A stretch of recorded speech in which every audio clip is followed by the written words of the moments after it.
On peut commencer? Oui, c'est bon. Voilà.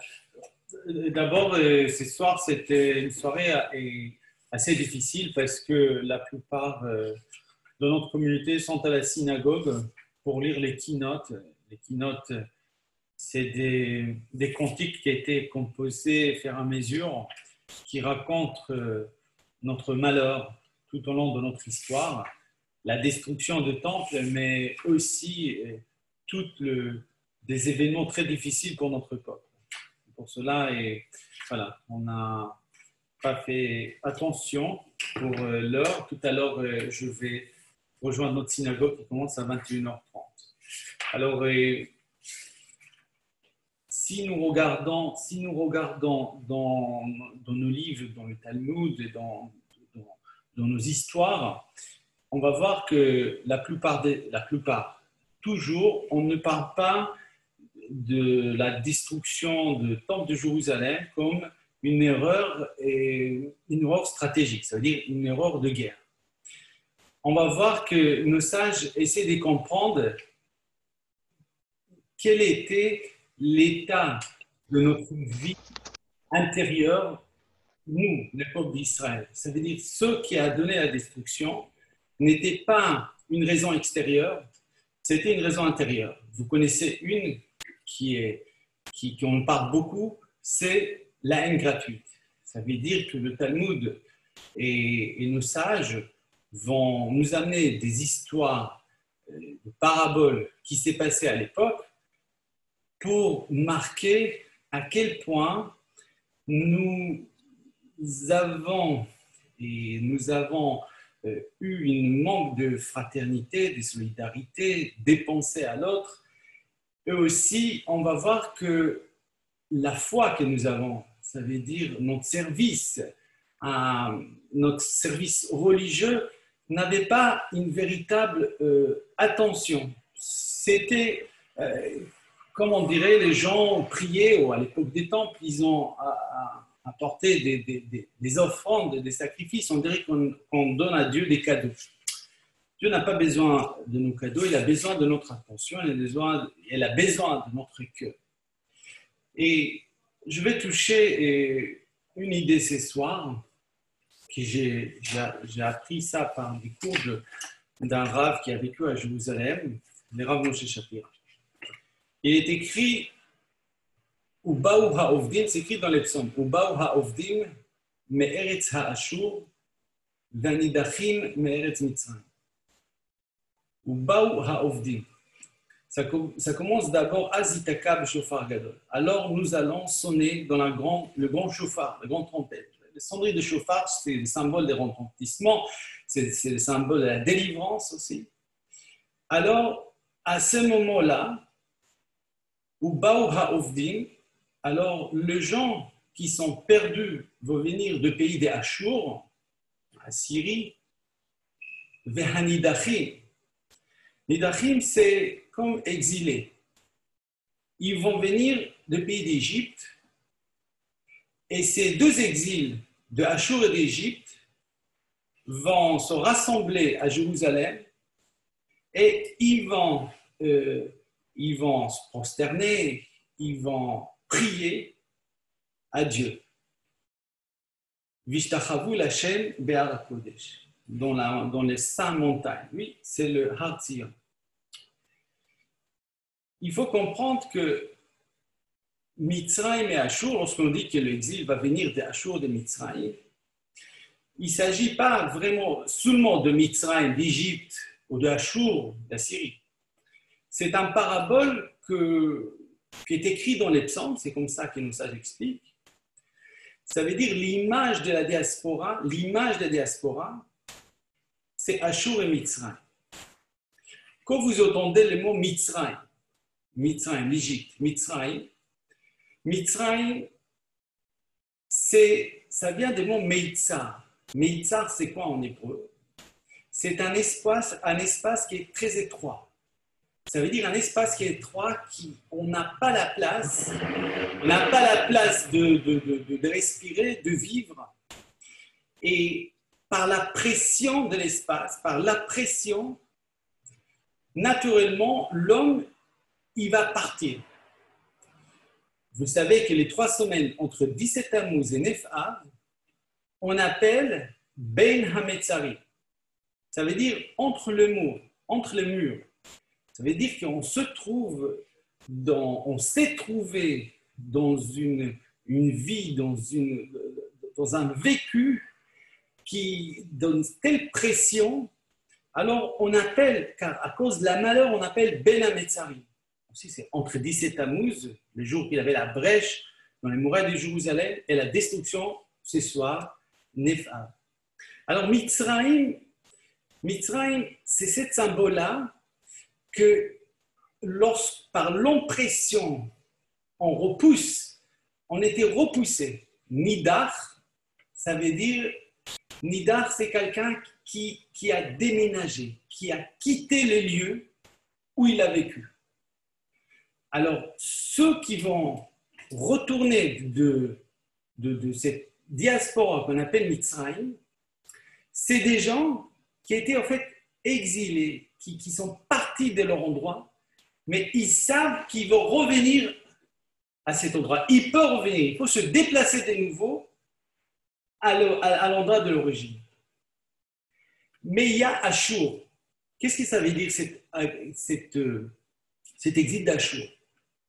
Ashur, vous savez, ça vient des mots les Asher. Ça veut dire valider. Et le Midrash nous dit chez Me'ashrim et Atzmam mi-Israël. Ça veut dire ils trouvent leur validité, leur existence par le peuple d'Israël. Les dernières diasporas, qui est en fait le symbole d'Ashur, comment ils vont trouver une confirmation, une validité par le peuple d'Israël? Eux aussi, ils vont parler de Messie. Eux aussi, ils vont parler des prophètes. On sait très bien que cette diaspora d'Édom, le monde chrétien, il croit en Messie. On sait que le monde musulman, il croit en prophète. Ça veut dire qu'ils vont, à partir des peuples d'Israël, de ceux qui est peuple d'Israël, la Bible, les lois, la pensée, ils vont trouver une validité, une confirmation à leur existence. Et vous savez, même Ashur, la Torah, elle est écrite avec les Ktav Ashuri. Ça veut dire, lorsqu'on écrit l'écriture, les scribes, lorsqu'ils écrivent la Torah, on appelle Ashuri. Ça veut dire que ce diaspora, ce diaspora, ou ce peuple qui va dominer, il va avoir une telle affluence que ça va nous sembler comme quelque chose qui est vrai. Comment on met ça à l'œuvre? Qu'est-ce qu'on a dit? C'est lui qui va venir d'Ashur, on appelle comment? Ovdim. Qu'est-ce que ça veut dire Ovdim? Ovdim, ça veut dire qu'Oved, c'est quelqu'un qui est perdu. Il est avoud, il est perdu. Ça veut dire qu'il n'a pas de repère. Il ne se rappelle même pas où il a habité, d'où il vient. Il le sent, il est dans cet état de perdition que pour lui, sa vie actuelle est quelque chose de bon, ça veut dire confirmé. Le roi d'Assyrie, le roi d'Ashur, dans le livre des rois, le livre des rois, il a fait exiler le 10 tribus d'Israël. Ça veut dire que les tribus qu'on a aujourd'hui, c'est seulement Benjamin et Yehuda. Mais il a exilé, il a fait disparaître. Ashur, quel est le but d'Ashur? C'est de faire disparaître. Ça veut dire qu'on se trouve dans un état qu'on n'a plus de repères. On ne voit plus rien. Je pense que ces deux états d'âme, entre, entre ce qui est déplacé,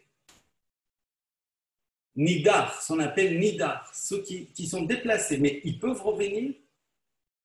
Et Ashur, ça veut dire ceux qui sentent que, oui, mon judaïsme, ce que je suis, me convient. Aux les gens qui étaient perdus tout au long de l'histoire.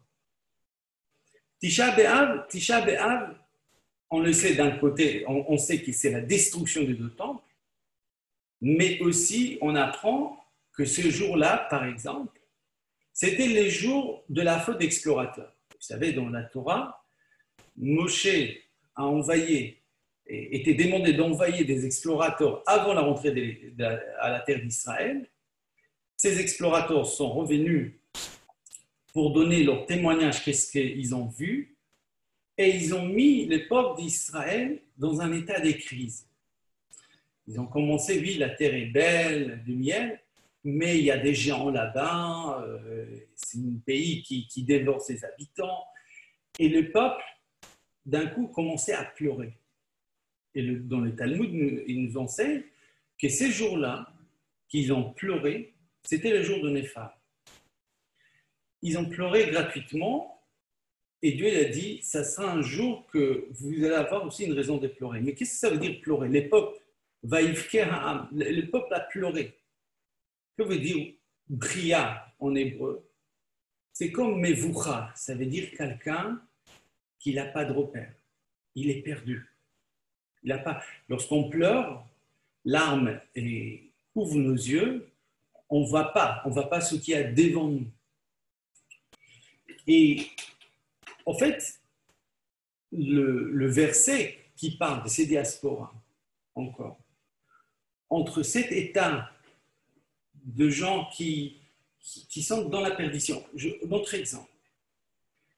Quand nous, le peuple d'Israël, une du fondement de notre émouna, de notre foi, c'est d'attendre et de croire la venue du Messie. Évidemment que nous ne savons pas quand, nous savons pas qui, mais nous avons toujours cette espérance de la délivrance. Mais il y a des gens qui ne croient pas à ça. Ils disent oui, le Messie ne viendra pas. Il y a des gens qui veulent dire oui, peut-être il va venir, mais c'est pas qu'il n'attend pas. Et oui, il n'attend pas. Il dit mais je suis bien comme je suis maintenant. Ça veut dire quoi? Celui qui ne croit pas, c'est celui qui est un petit peu exilé. C'est celui qui est repoussé. Mais c'est celui qui sait que ça existe. Mais il dit, mais je suis bien comme je suis maintenant. Ça, c'est quelqu'un qui a perdu le repère. Et lorsque ce verset, il dit que le nidachim et les avoudim, ça veut dire ceux qui sont exilés dans leurs pensées et ceux qui sont perdus, ces jours-là, ça veut dire le symbole de Jérusalem, le symbole de la construction, du retour à ces grands jours, on pourra de nouveau prier Dieu au temple, c'est que les deux vont se trouver ensemble. En fait, c'est les deux états d'âme qu'on peut trouver dans la société, chez les Juifs. Ça veut dire qu'il y a des Juifs qui sont bien comme ils sont. Je n'ai pas besoin ni progresser, ni croire plus, ni connaître plus. Voilà, je connais mon identité, je suis comme je suis. Et en revanche, il y a ceux qui ont la conscience, mais ils sont exilés.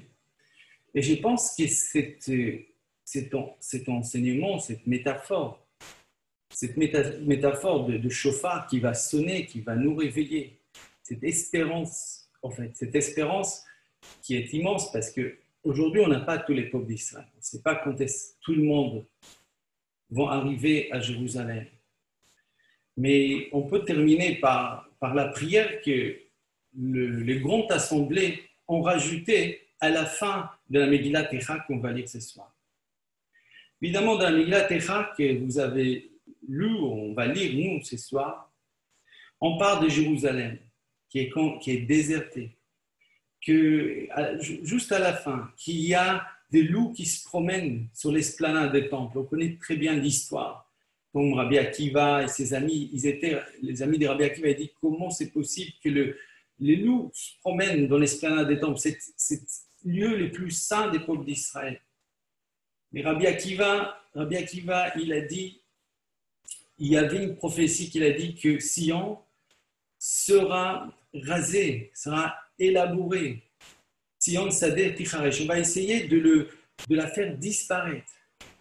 Alors, si la prophétie de la destruction s'est réalisée, évidemment que la prophétie de la construction sera réalisée. Et ça termine Ata Hashem Leolam Teshev. Dieu, tu es éternel. Tu seras installé éternellement sur ta trône. Lama la Netzach Tishkachen. Ça veut dire Dieu est éternellement à Jérusalem. La Shrina, la présence divine, restait. La Gdusha, ça veut dire la Gdusha, la sainteté, restait toujours à Jérusalem. Dieu, pourquoi Lama la Netzach Tishkachen. Pourquoi tu nous oublies? Pourquoi nous sommes oubliés éternellement? Tu nous as laissés. Ça fait longtemps que nous sommes laissés. Oui, nous sommes perdus. Après, il y a Hashivenu Hashem Elecha Venashuva. Dieu, on veut revenir. Dieu, fais-nous revenir vers toi. Fais revivre nos jours jadis, comme avant. On veut revivre cette vie harmonieuse autour de Jérusalem. Et là, il y a qui imaos me'astan katzafta alenu admion. Dieu, tu t'es dégoûté de nous. Tu t'es mis en colère. Dieu était en colère sur nous. Normalement, Eicha, cette Megillah, a été composée par Jérémie. Jérémie qui a vu la destruction des premiers temps. Et la Megillah, elle termine là. Dieu était en colère sur nous. Mais les Anshei Knesset Agdola, les grandes assemblées, c'est à la construction du deuxième temps, disaient Ashivenu Hashem Elecha Venashuva. Ils ont rajouté cette espérance. Ashivenu Hashem Elecha Venashuva Chadesh Amen Kekedem. Dieu, s'il te plaît, fais-nous revenir. Fais-nous revivre nos anciens jours que nous avons vécus par avant. Vous savez, Jérusalem, après la destruction, après la première destruction et la deuxième destruction, elle a été rasée. On voulait effacer. C'est ça, à vous, il voulait qu'on soit perdu. Que veut dire Tzion? Que veut dire Tzion? Que veut dire Tzion en hébreu? Tzion, vous dites Tzion, c'est Jérusalem. Oui, mais Tzion, c'est quoi? Sion, Tziyun en hébreu, c'est désigner. Sion, Sadet, Sion, le prophète a dit Sion, cet endroit des Sion, qu'on dit ici, les Tzayen, c'est désigné ici. Sadet, c'est cet endroit qu'on connaît comme Sion. Sadet, Sadet, c'est un champ perdu. Elle sera élaborée, elle sera quelque chose comme tout terrain. Ça veut dire Tzion, quand on dit Tzion, ça veut dire qu'on a trouvé, on a un repère. On a un repère. Et le Grand Assemblée nous a donné ce soir cette espérance qu'on va revenir si Dieu veut.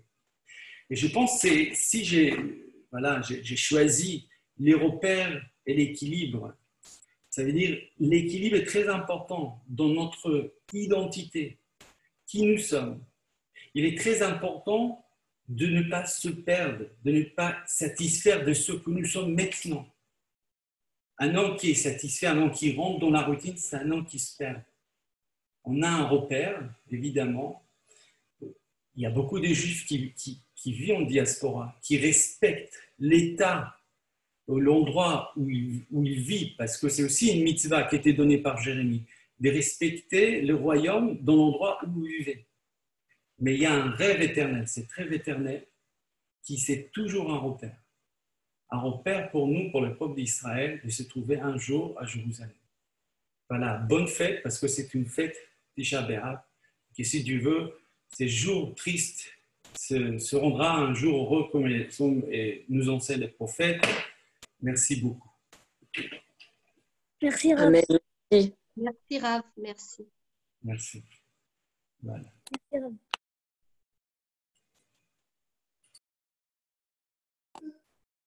Au revoir. Merci.